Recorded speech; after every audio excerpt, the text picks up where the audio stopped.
PKB versus PBNU seteru dua sepupu. Judul yang bisa Anda baca tadi menggambarkan bagaimana kedekatan hubungan antara PKB dengan PBNU. Tapi saat ini hubungan tersebut retak. Bahkan juga muktamar yang dilakukan oleh PKB pada akhir bulan lalu di Bali ini ternyata belum memuaskan semua pihak. Bahkan juga ada usulan, ada rencana bahwa muktamar tandingan akan digelar. Nah, untuk bisa membaca apa sebenarnya terjadi dengan PKB dan PBNU, apa yang menjadi dampak dari konflik ini, sudah hadir para narasumber yang akan memberikan pandangannya, baik yang menemani saya di studio ataupun juga akan memberikan pandangannya secara daring. Ada Mas Adi Prayitno selaku pengamat politik yang sudah hadir menemani saya di studio. Assalamualaikum warahmatullahi wabarakatuh. Selamat malam Mas Adi. Waalaikumsalam warahmatullahi wabarakatuh. Selamat malam Putri. Baik, dan juga sudah bergabung para narasumber lainnya, ada pengamat politik juga Prof. Burhanuddin Muhtadi. Assalamualaikum warahmatullahi wabarakatuh. Selamat malam Prof. Burhan. Waalaikumsalam Putri. Baik, ya, dan juga ini akan memberikan suaranya selaku Wasekjen PKB yaitu Pak Saiful Huda. Assalamualaikum warahmatullahi wabarakatuh. Selamat malam Pak Huda. Tapi sepertinya masih belum bergabung dengan kita. Kami masih akan terus mencoba untuk menghubungi Pak Huda. Kita juga sudah terhubung dengan pengamat politik yang juga mengetahui betul bagaimana kemudian organisasi PKB ini termasuk juga PBNU dan apa dampak nanti dari konflik ini, yaitu Bapak Muhammad A.S. Hikam. Assalamualaikum warahmatullahi wabarakatuh. Selamat malam Pak Hikam. Waalaikumsalam warahmatullahi wabarakatuh Mbak Putri. Baik, kami juga sudah mengundang sebenarnya kehadiran dari Bapak Lukman Edy untuk bisa memberikan keterangan juga terlibat dalam perbincangan ini. Namun Bapak Lukman Edy saat ini masih berada di Jeddah.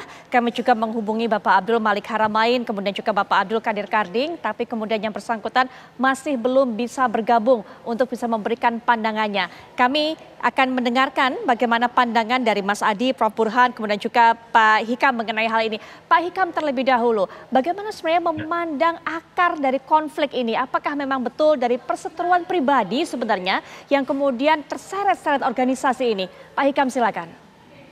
Iya Mbak, terima kasih atas undangannya.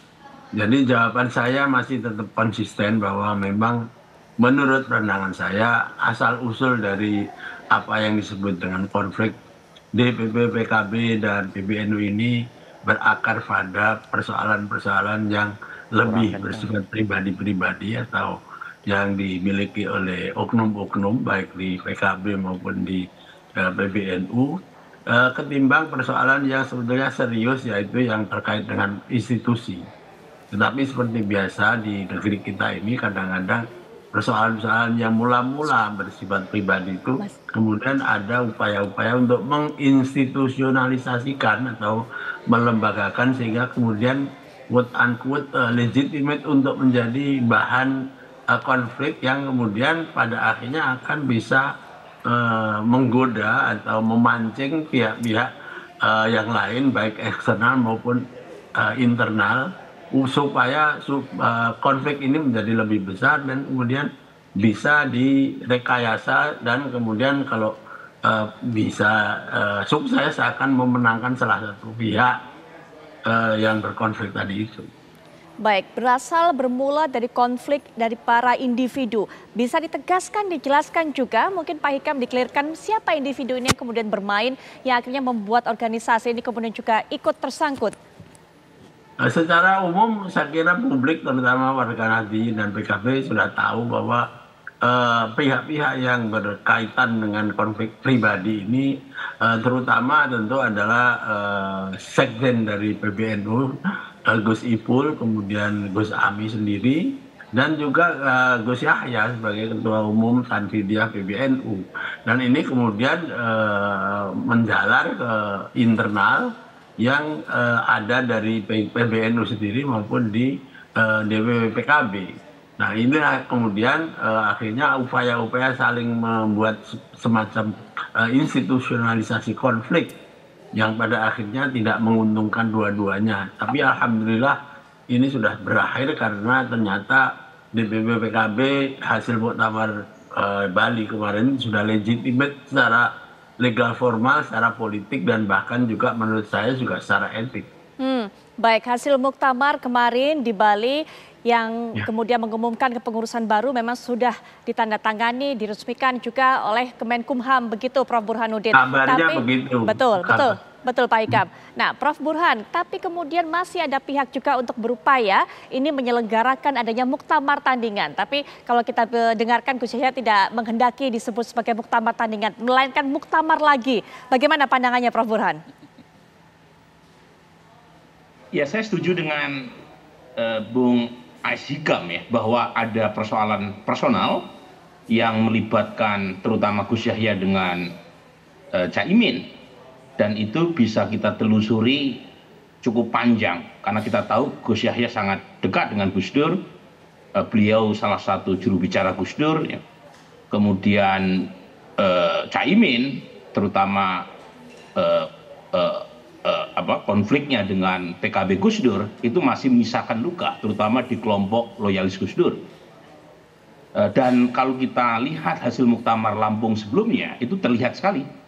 Caimin lebih mendukung Kiai Said Akhil Siraj, sementara Gus Yahya mendapatkan dukungan dari kubu lain, ya. Dan itu menjalar, terutama setelah Gus Yahya berhasil mengalahkan Kiai Said Akhil Siraj dalam muktamar Lampung dan bertemu dengan kepentingan pihak luar yang kita tahu cukup gregetan melihat manuver Caimin yang dianggap tanda kutip ya kurang bisa ditertibkan. Nah, tetapi Caimin kita tahu itu orang yang sangat pintar sekali, ya, sangat lihat, ya, melihat cuaca politik, kapan dia harus ngegas, kapan dia harus ngerem, ya.